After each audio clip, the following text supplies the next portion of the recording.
What's going on, guys? Mike here, the Detroit Borg, with a look at one of the very first flagships of 2017, and that's the LG G6. So the G6 replaces the not-so-loved LG G5, which had a modular design, but had some build issues and was a little more complex and didn't get the basics right. The LG G6 really goes into another direction, with a stunning display, all metal and glass design, loses the modularity and the swappable battery, but gains a host of features including waterproofing, wireless charging, and a stunning Quad HD display that's extra tall and fills up the bezel, so we have this near bezel-less design that certainly looks very distinctive and progressive for smartphones. Now, this is a pre-production unit, so things will change or improve before we see the final release, but of course we're going to go in-depth anyway, and we're just going to skip on things like battery life, software performance, or camera quality until I get my final review unit. So this has an extra tall 18:9 aspect ratio. Now, it's called a Quad HD display, but really it's Quad HD Plus, so there's actually additional screen real estate at the top and bottom of the display compared to most Quad HD phones.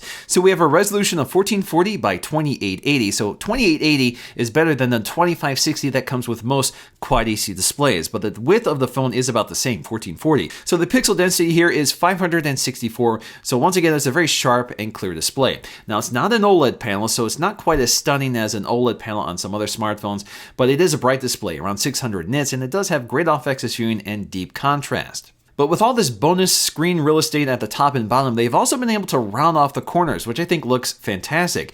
It kind of gives you this idea that the display is now much more malleable. It's not a component you just stick on the phone and build it around it. The display is actually built to the phone's design. So you have those rounded corners that matches the rounded edges of the case design. But those rounded corners also have a practical purpose as well. So when you drop your phone, you're less likely to damage the display when you hit the corners. Like many smartphones coming up this year, this does support HDR, specifically the Dolby Vision and HDR10 standards. So for video that supports it, you're going to see that on this phone, and it's a fantastic benefit. Now, the design of the phone is all glass and metal. The glass on the front is Corning Gorilla Glass 3, the glass on the back is Corning Gorilla Glass 5, and then the glass covering the camera lenses is Corning Gorilla Glass 4, so we have a sampling of everything. So taking a close look at the edges of the phone, along the left side we'll find our dual volume controls. Along the right side we'll find our dual nano SIM tray and MicroSD card slot. This does support 256 gig cards, so you have a lot of room here. But included on board is either 32 or 64 gigs of onboard storage with 4 gigs of RAM.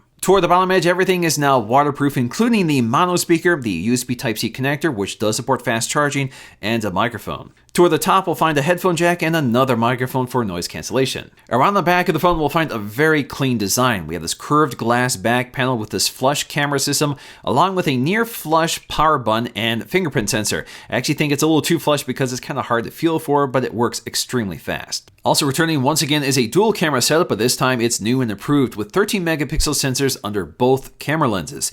So we have a wide-angle f2.4 aperture camera without optical image stabilization and a standard 13 megapixel sensor with an f1.8 aperture and full optical image stabilization. Both cameras do benefit from laser-assisted autofocusing and a dual LED flash. So both of these cameras do support 4K video recording at 30 frames per second, along with HDR and 24-bit stereo sound recording. So when it comes to using these dual cameras for video, it's actually really impressive. You can jump between the wide angle and standard angle lens while you're recording video. But it's also great that both cameras seem to have equal quality stabilization, or very close to it. So even though the main camera is the only one with optical image stabilization, the wide angle lens also has excellent stabilization as well. Along the front, we have a 5 megapixel front-facing camera with an f2.2 aperture, so it's a nice wide-angle camera which delivers 1080p video. When it comes to specs, nothing really groundbreaking here. This is a Snapdragon 821 quad-core processor with an Adreno 530 GPU. So that's more than enough for Android 7.0, which personally is the spec I'm most interested in, so this comes with the latest version of Android.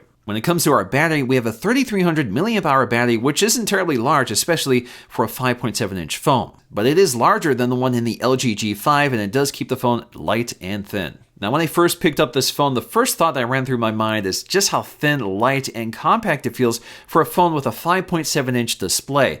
Now, compared to other phones like the iPhone 7 Plus with a 5.5-inch display, that phone feels huge compared to this. I actually find this phone extremely comfortable to use because the bezels are so small, so it's easy to reach toward the top of the display to swipe down, and the phone is nice and narrow. In fact, it's narrower than a lot of phones that have smaller displays, again, like the iPhone 7 Plus. So it's surprising how comfortable a phone of this size size can actually be. So digging into the software, the first thing we get here is our ambient display mode, which shows us our current date and time and notifications. Double tap to wake it up and expand it out if you want, or just use the fingerprint sensor to quickly unlock the device. This is Android 7.0, so we do have our Google Assistant built in, so tap and hold. What's the weather like tomorrow in Rochester Hills?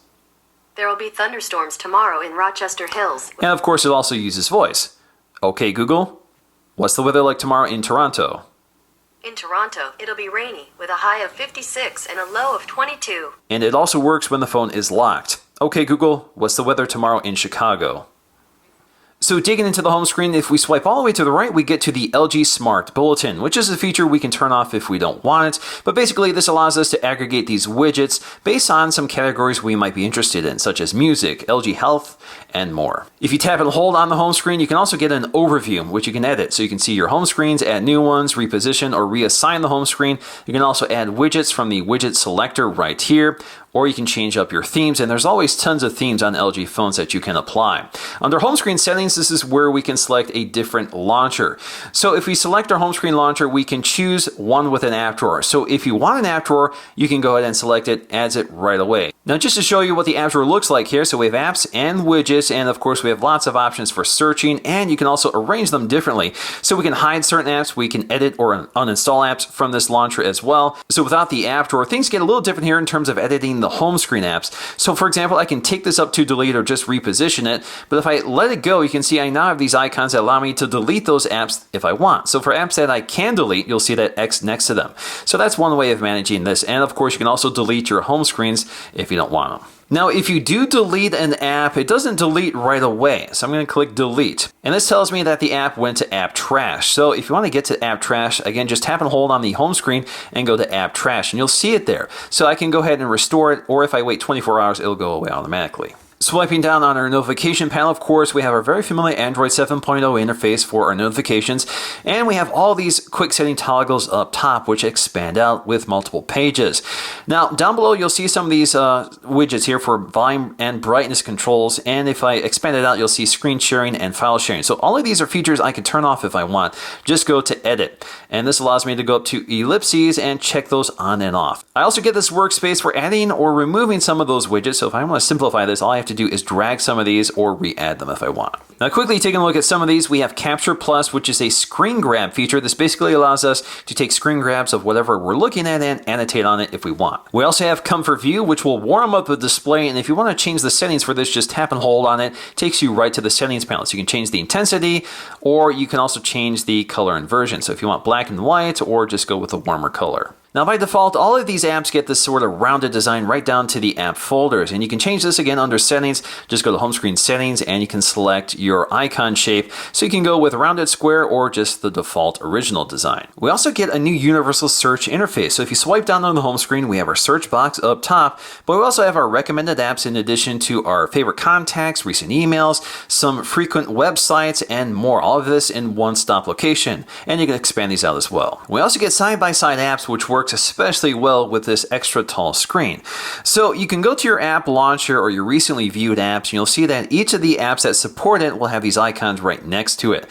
So for example, YouTube and Chrome support it. So I can go ahead and select YouTube by clicking on that, and then I can go ahead and select one of the other apps in my launcher. So if I go and find something else that's compatible, like Chrome, select it, opens up side by side, and I can resize it, and it's really smooth on this device. This also works in landscape view, so I can watch video on one side and browse the web on the other. Devices available from Google. So these were... Now, if you want to close out the bottom app, just drag and drop the divider until it disappears. You can also tap and hold on the recent apps viewer to dismiss that, or if you want to get back to another app, tap and hold to bring this up. This brings us up to our launcher, so we can go into something else such as our contacts or even the App Store. So digging into settings, we get this tabbed view by default, but if you want to do things the Android 7 way, just go up to list view and you get a continuous list of all your settings. You can also swipe in to see your settings tree along the left as well. You also see some of the information below each one, just like Android 7.0. Now when it comes to settings, there's quite a bit to look at, but what I want to focus on here is under display. So if we go to display, we'll find something called app scaling. So with app scaling, we actually have a few apps that you can rescale for the size of this display, such as Twitter. So with Twitter, I have the option to do 16 by 9, 16 by 7 by 9, or 18 by 9, which is what I want to use, so nothing is cropped. Under display, we also have our home touch button, so we can customize the layout or change the color. So if you want to go with the black theme, you can go ahead and select that or not, and then we can change the layout. So we can change the button combination and add a few features. So for example, if we want to drop down notification button or the qslide button, we can go ahead and add those. So I can quickly jump to my notification shade or hide it, or jump to the qslide apps. So qslide, if you're not familiar with, are basically windowed apps that you can resize or change the opacity, and you're limited to 2 at a time. So on the lock screen, we have the shortcuts for our favorite apps. So all I have to do is swipe across on them, and in some cases you'll have to unlock your phone to get to it. So this will bring me right to my phone dialer. And of course, we also have the camera app as well, which doesn't require a password to authenticate. But of course, you can customize this under settings. So we're going to go to shortcuts, and you can add 3 additional ones. So if I go to my lock screen now, I can quickly swipe up on those apps, unlock, takes me right to it. We also have our shortcut keys, which is on by default, but basically this turns the volume keys into quick action items. So for example, if I double press the volume down key, this quickly launches into the camera app, or if I double press the volume up key, this will launch into the quick memo plus app for taking notes, but I do have to unlock to do that. So when it comes to our camera app, this has been tweaked to take advantage of the extra screen real estate. So I can see my gallery up top persistently, and I can go ahead and snap photographs. So if I snap a photograph, you'll see it appear right here, so I can jump right to it. It's really actually handy to have. Of course, we have our wide angle and our standard view camera, so you can see how this zooms out. Of course, this also works in landscape orientation, which is how you mostly want to use this. So take a photograph, and you can see that sort of anamorphic distortion that comes with this wide angle lens. There's also some interesting camera settings here you won't find on other smartphones. So if you go to video resolution, you'll see that we actually have an 18 by 9 aspect ratio selection for a few of these resolutions. So full HD, regular HD, both have 18 by 9, and we do have full HD 16 by 9 at 60 frames per second. But of course, I prefer Ultra HD at 16 by 9, which is standard. In terms of the front-facing camera, you can also just swipe on the screen to switch to it or switch back to the rear-facing camera. And you can see that it sort of lights up the entire screen to light up your shot. But if you want to turn this off, you can, so it goes back to the standard view. We also get these tools to help us out with photographs. So you can change the lighting or the skin tones. If you want to improve your skin tone or complexion, you have those sliders right here.